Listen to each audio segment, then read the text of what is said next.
Hey guys, personal chef Sabine St. Pierre here with my co-host and my other half, Bethany Gary.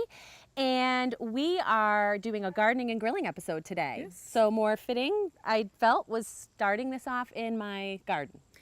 Your husband's garden. This is her husband Tom's labor of love. I think he might love it more than me. He might spend more time here than he does in the house. I know. Well, this at time least of in year. the summer, yeah. I don't think you can even water right. I don't. I Yeah. 100% don't. And that's fine.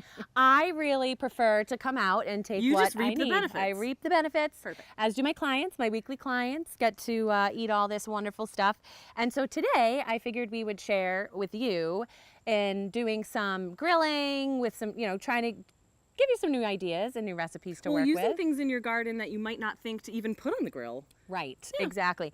And our forest of kale. Forest of kale. We could have done an entire episode. We're actually not even doing kale in this episode, but we could have done an entire Yeah. episode just on So kale. I think we need to do an Maybe entire we should. episode dedicated to kale because it will last into the fall. It is a cold weather. Yeah, and I think it likes the cold weather. October might be kale month. There's a kale month out there. There's a kale month. We're gonna find it, and we're gonna do an episode on kale. So stay Well, tuned it's for grilling that. day today, so. Yes, today is grilling day, and I also felt it was important to really showcase that a cleaner plate isn't always just about cleaning up ingredients that are either dealing with an allergies. allergen or substitutions of things. There's nothing you need to substitute here unless there's a vegetable you don't like. Well, right, because Then it's you can all switch that natural. out. There's no processed foods here. You just come out, pick it, and bring it and grill it. And we're not certified organic, but we don't do any of the Miracle Grow or anything like that. It's really the love. It's That the it love grows- that it that makes grows this from. garden grow. So we're going to head into my backyard and we're gonna whip up some awesome food. All right, sounds good. We'll see you back there. All right. Welcome to my backyard. As you can see, it's sort of vacation every day. Every day. And we entertain a lot. A lot. I don't even know how you do it. I don't know how we do I it did either. for a one-year-old birthday party, and that was plenty for me. It's a lot of wine. But the key really is a lot of like make ahead stuff, like you found out for her party. So one of the things that I love to do that's make ahead is grilling pizza. And I think people are sometimes scared of grilling pizza. I would have never thought to grill pizza. Well, and it happens quickly, but it's great to make ahead. You can grill your crust ahead of time and get everything on top of it ready to go. And then once your guests come, you can either throw it in the oven to reheat it. But a lot of That's times, true. well, and a lot of times you can serve it room Cool. temperature. Yeah, right. So I've got my grill nice and hot. We're going to be making sort of a caprese style pizza because it's summer and we want to use up some of that basil and the Yes, tomatoes fresh are tomatoes are just ripening. They're coming full force. Yeah. They come all at once. It's like all I summer know. long we wait for the tomatoes and now they're all here.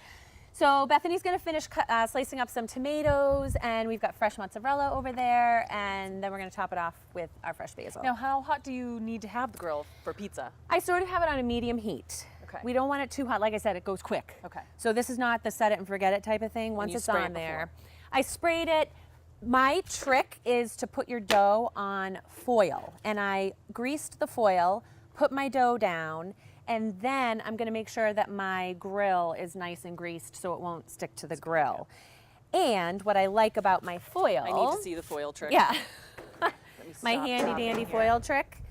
So I'm gonna spritz the grill one more time, and it does flare up if you have a grilling I'll stand back spray.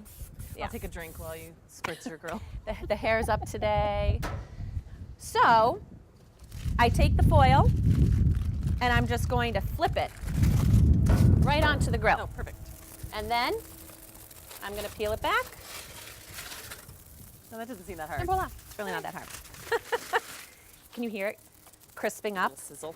Nobody likes a soggy crust. So that's the nice thing about the grill is it gets it nice and crispy. So she's slicing up our delicious tomatoes. I'm gonna keep an eye on this and it's going to slowly start to stiffen up. And that's when you know that it's going to be ready to flip, is when it starts bubbling around the edges a little bit. You could close the lid if you wanna have it go a little bit quicker, but we're gonna keep an eye on it. Okay. See how pretty I'm it's going to gonna cut basil. She's cutting basil. So what I have here is a balsamic. That's sort of going to be our sauce. A lot of times you drizzle it on the top and make it look really pretty, but we're going Do to... you make your balsamic glaze? Yes. So it's really And how just do you do that? balsamic vinegar. You can use the cheap kind. You don't need to go fancy and expensive. And you just put it in a pan and boil it down. Just reduce it till it's nice and thick and syrupy. And if it's not sweet enough for you, you could add honey, but usually once it's that thick, it's sweet enough for you. So I'm gonna check it. See, it's starting to slide on our grill, so that's a good sign. You can flip it over a little bit. So not quite golden yet. So once I flip it, and hot spots. Watch out for your hot spots on your grill. You just got a nice new grill. Nice brand new grill. Jealous. Yeah. Next year. You have grill envy. I totally have grill envy. That's okay. I have kale envy from your garden. I know, the kale is like It's unbelievable. a forest of kale. So I'm gonna go ahead and get ready to flip this over. There we go. And at this point, if it's too golden, you can certainly turn your heat down. Like that's the beauty of the grill, is turning the heat down if it's starting to burn a little bit.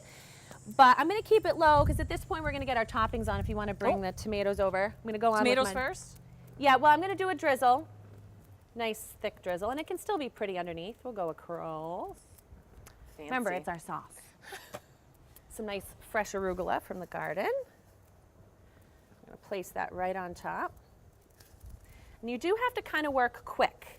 You want to have all your ingredients Ready to go. ready to go when you're going to do this.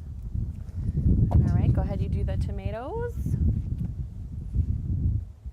And fresh tomatoes, I don't really like to cook them all that much because you want to maintain that freshness. So just layer those This on. looks delicious already. You could also dice up some of the small cherry or grape tomatoes, whatever's flourishing in your garden at the moment. I only did cherries this year. Oh, really? You didn't do the big ones? No, I didn't have any luck with them last year, so I didn't want to deal with it. Oh, yeah, no, that's perfect. And then we're just gonna layer our cheese. You could do cheese first, then tomatoes, tomatoes, then cheese, whatever suits you.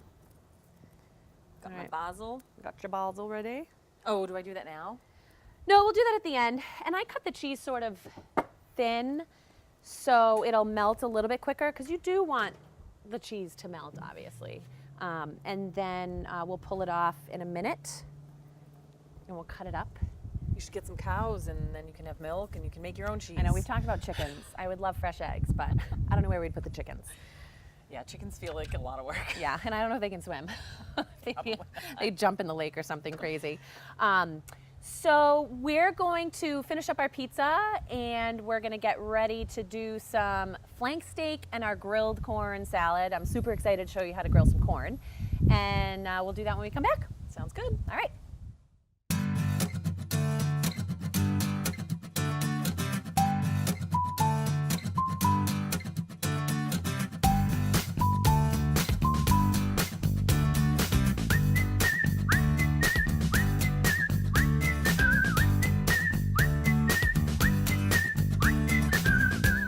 Welcome back to paradise. So I am going to be pulling our pizza off. The cheese is nice and melted. Looks good. And I ended up just shutting this burner off and just letting the cheese melt because the a good crust idea. was sort of getting a little too A little too crispy. cooked for my liking. Yeah, we don't want it to be too crispy. No. So if you want to go ahead and get Sprinkle my the basil on there, and even if you wanted to cut it into slices, we'll delve into that later. You gotta get that steak going. Oh, I know. Flank steak is by far my favorite cut of steak. I never do flank. I know, never people think are to do afraid of flank. it. The key, there's this grain running along it.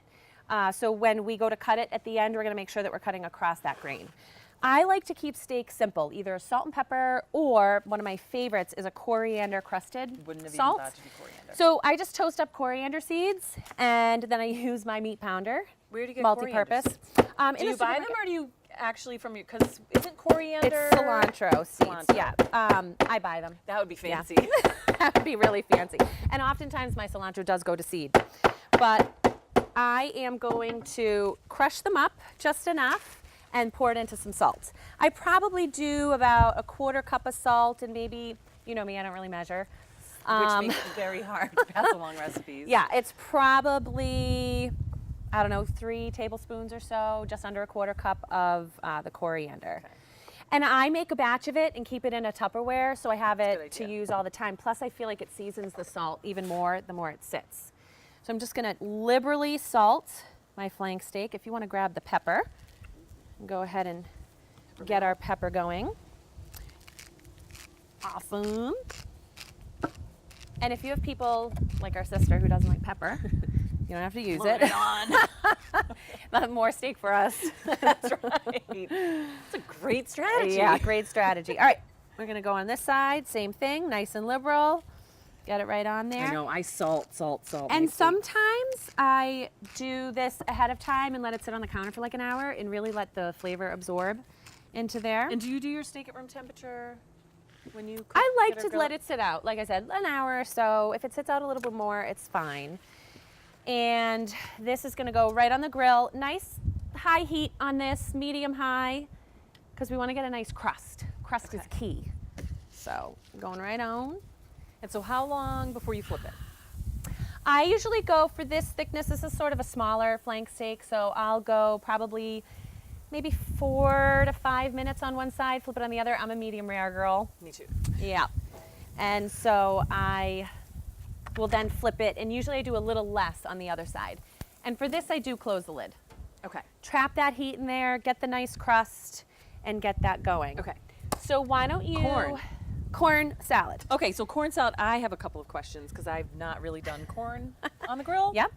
Do I shuck it first? I've seen it still in the husk to go on the grill. Yes.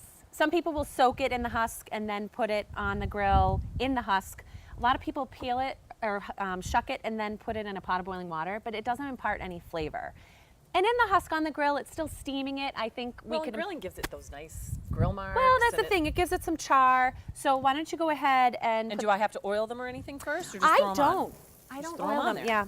All right. A lot of times when people are trying to clean up their diets, they're trying to do a little less oil. So if you can cut back oil here. And we're going to be doing some blue cheese on this corn salad. My cousin introduced, our cousin actually, she's not just mine. Yeah, I geez, share way to her. take credit. I share her with her. She made this with roasted corn and tomatoes with blue cheese. So we're going to do grilled corn with our tomatoes, Our fresh tomatoes. fresh tomatoes. And blue I'm cheese. actually going to take credit for these tomatoes from my garden. Tricolor. I know. Look at how beautiful those They are beautiful. I Yours grew came out something. nice, I yeah. had some. I struggled with my garden last year, but I'm killing it this year. Yes. All right. It So takes I'm a while. doing. So yeah, we're gonna just dice those up small. We're gonna let the corn. We're gonna keep an eye on that, and we're gonna turn the corn every couple of minutes. I'm gonna run over and grab. We forgot our blue cheese. Best part. That is And if the there's best a part. dairy allergy, you certainly don't need the blue cheese. You could do some sort of a light vinaigrette if you wanted with a citrus. Like a lime, and add some cilantro. That would tie in Oh, nicely yeah. with the flank steak. does sound So good. there's a lot of different options, but we're going blue cheese today. Blue cheese. Because I want to go blue cheese. So I'll be right back. Okay. And we're gonna I'm gonna cut. dice my tricolor tomatoes. Get those going. I love fresh tomatoes. I know. There's just nothing like it. Yeah, I just couldn't do the big ones this year. I failed miserably at them last year. I'm gonna put these right over here. If my garden could have gotten a pest, it got a pest. My cucumbers had cucumber beetles. My tomatoes had hornworms. Oh, they're beautiful, but they're creepy. And they destroy your tomato Google plants. hornworms. They're very pretty. So I'm gonna leave that on another, I'm gonna just shimmy it a little bit. Again, your grill's gonna have hot spots. So you gotta figure out where those are and use it to your advantage. And if you don't want the hot spots, move things off of it. For the crust that we want on the steak, I say go spots are hot okay? spots. Yeah. All right, I'm gonna cut up our pizza Yeah, because let's cut up it's our pizza. staring at me. One of my other favorite combinations for pizza is a fig prosciutto Ooh, love fig and prosciutto. and arugula. Arugula. It's a vegetable. What's My that Blue from? Heaven. My Blue Heaven. And I don't normally remember quotes, but that's one of my favorites. All right, so that's nice and cut. So go My nice squash with our. got squash bugs. Jeez, we've never had squash bugs. Those are creepy. They're like hundreds of little spiders everywhere. It's gross. Oh. Yeah, not All right. good. I'm gonna divvy up a Ooh, piece do I need for to turn you. the corn? I just rolled it for you. Okay, thank you. Don't worry. You get your And tomatoes in there. also for corn, I guess how long does corn take? So that's a really good question. I like to have my corn a little crunchy. So I usually do, again, probably a couple minutes aside and keep rolling it. And then that inside of the corn becomes nuclear, like really hot. So there's gonna be something called carryover cooking, which is gonna happen to our steak too. which I'm gonna flip now. That's a fancy and I'll term. spin Carryover carryover cooking. All these technical everything, terms. everything has carryover cooking. Anything that comes out of the oven, out of a pot. That is actually a good point because I don't think people think of that. Something like broccoli. I Yes. feel like I always overcook broccoli because I never remember that even though I've taken it out of the pot of Right. steaming water, it's still cooking. Yeah, take it out while it's still crisp if you like your vegetables al dente. Yeah. And then it will continue to cook sitting out on the counter, or even if you leave it in the pot, it's going to continue to cook. So the steak, you always want to rest your steak. Rest any kind of meat. You'd let the juices redistribute back into it. So when we take that off of the grill, we're going to let it sit for a couple of minutes, preferably 10 minutes if you can, stretch it for 15. And we're not. So that is another thing that you have to take into account when you're in terms of timing. Is I don't think people take into account the 10 to 15 minutes to let Right. the meat rest. And if you're entertaining, that steak could sit out on the counter after you've grilled it for 20 minutes. Okay. You can serve it room temperature. It doesn't have to be Hot off the grill. hot. Can you grab me another pair of tongs over there? Dong, da-dong, dong, dong. How's my corn? It's looking good. So we're getting a little char on there. I'm going to turn our grill up a little bit. I can smell it. Sometimes you'll hear it pop like popcorn. And that's good. So your corn, same thing. You can grill it ahead. This salad can be served room temperature. Now, do you season the corn on the grill or do you wait till it's in your I'm salad? going to wait till it's in the salad. Yeah, the blue cheese seasons it quite a bit.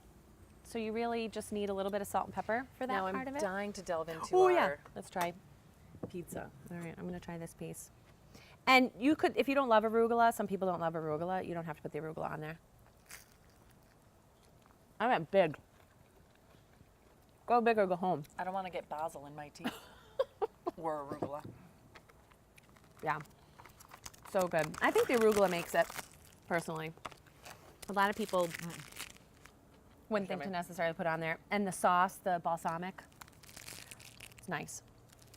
It was good. Gives it some of that acidity. And the fresh tomato, I mean, you can't beat it. go wrong. You can't go wrong. I'm going to stick that over there. Okay. All right, regroup. So we've got our corn on there, our steak. We are going to pull that off and let that rest for a little bit. And then we're going to let our corn rest only because it's going to be really hot. And we're going to be cutting it off the cob. And we don't want burns. any burns. So Then we should drink wine. And we should drink wine. So we'll be back.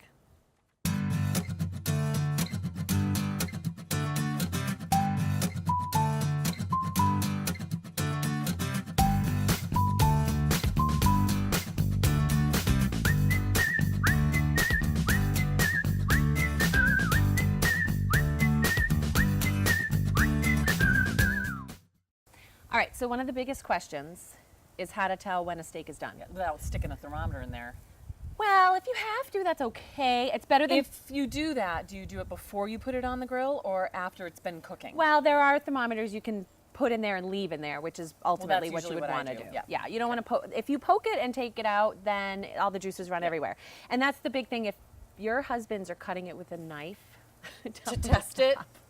Blasphemy. Stop doing that. All the juices run everywhere. So the best way to test if your steak is done is the touch test. And I usually kind of judge by my hand. So Dad taught us this. Dad taught us this. So if you touch here, it's pretty kind of squishy. And touch your steak when it's rare, and you'll feel that. And then as you go out further into your hand, it gets tighter and tighter. So the more tight it is, the more done your steak is. So where's medium rare? I'd say And is probably my hand in relaxed? I know I'm getting technical. You're getting very technical. Well, some people might Yeah. be really spread. Yeah, I mean, it's Is it just kind of- gentle. You don't have to be too pressed out. Just Okay. kind of gentle, muscle woman. You don't have to bench press your hand. no. All right, so this is feeling pretty good to me. And again, there's going to be carryover cooking. Right. So I'm going to you've- grab the corn Yeah, behind go you. ahead. So you've got to account for that. So we're going to let our steak rest. Let your meat rest. And you can always tent it. I think I shut my grill off here. You can always tent it. Keep the heat in there. Let it continue with its cooking. And my theory too is if your steak is undercooked after you've already cut into me it, start my corn. worst case, yeah, go ahead. You can do it right into the bowl too Oh, if right. you want. That's a good idea. Good idea. You know me, anything to make things less messy and have to clean up. You can always throw your steak back on if you need to cook it more, but once it's overcooked, it's overcooked. It's That's kind of like true. seasonings. Once it's in there, you can't take it out.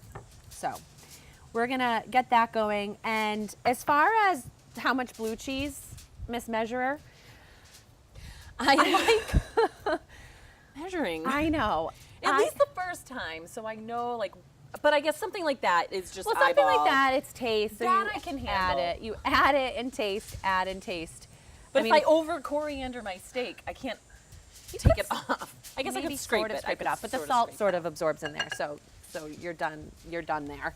I'm just gonna drink wine while you. I work. do recommend taking the corn off and letting it sit till it cools down Yeah. a little bit. Yes. The magic of television's not working for me right now. Yeah, a little toasty.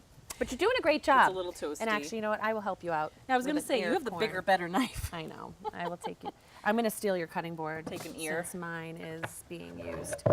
So now we've got all sorts of good flavor on our corn.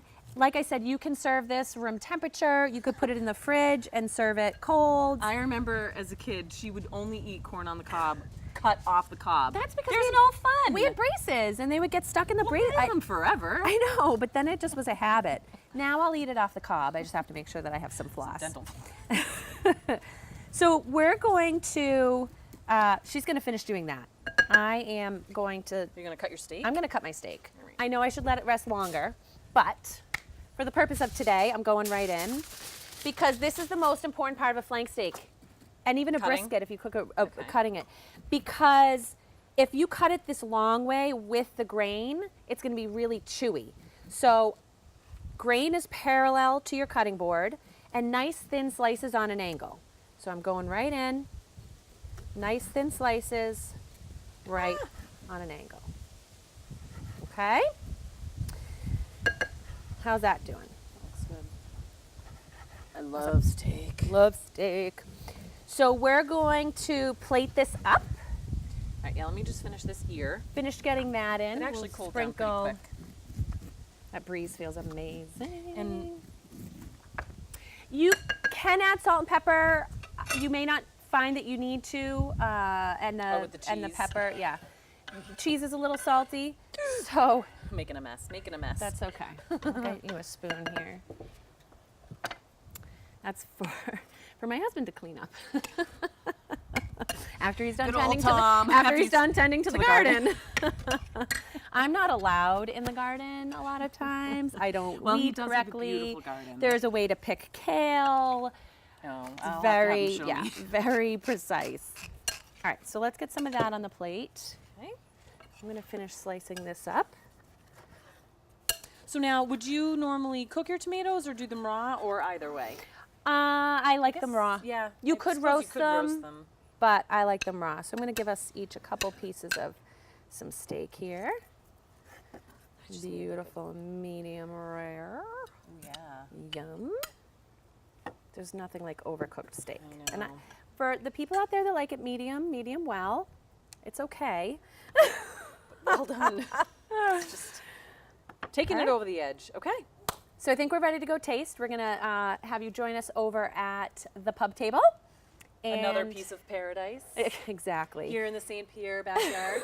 And- don't forget your wine. Oh, can't forget my mind. So we'll meet you over there. Welcome back to I think probably our favorite part of every episode. Absolutely favorite part of the episode, The eating part. the eating part. Yeah. So I'm going in for steak first. Oh, and I have to mention I could do this every day. You do. I sort of do it every day. Damn you. I know. But I share it. I invite people That's over. true. I That's invite you true. over. You've made the cut. I'm going in for corn. And I'm a meat and potatoes girl. So the corn, No, I think it goes really well together. And Sort I have of. to say, I was a little nervous about the coriander. When I think of coriander, for some reason, I think of the strength of like the rosemary and thyme and how powerful those herbs are, which I don't tend to like. But that actually it's very is, subtle. It's very subtle. It's one of those where I feel like it's fun to serve to guests because they're like, what is that? Yeah. There's something different than just doing like a traditional salt and pepper, which I also love too, keeping it simple. And the blue cheese really corn does salad. make Well, and this. it's nice. I like the fresh tomatoes in this. I think the roasted maybe like later into the fall. Yeah, you can switch it up. But it's nice to have the fresh ones. Yep. Nice hot summer day. Exactly. Well, hopefully you had some good takeaways from today and learned a couple of new recipes, which I will post on my Sabine's Cuisine Facebook page and Instagram and my website. So it'll be all over. Everywhere. All over everywhere. Well, and just some different ways to use some of your harvest from your garden and some non-traditional ways of using your grill. Exactly. That I wouldn't have thought of. Right. And it's fun. You can be out with your guests more instead of being locked into the kitchen. And Well, and your kitchen's cleaner. yes. Your poor husband doesn't have to do all the dishes after. Exactly. Thank you so much for joining us today, and hope you join us next time on our quest for a cleaner plate. Cheers.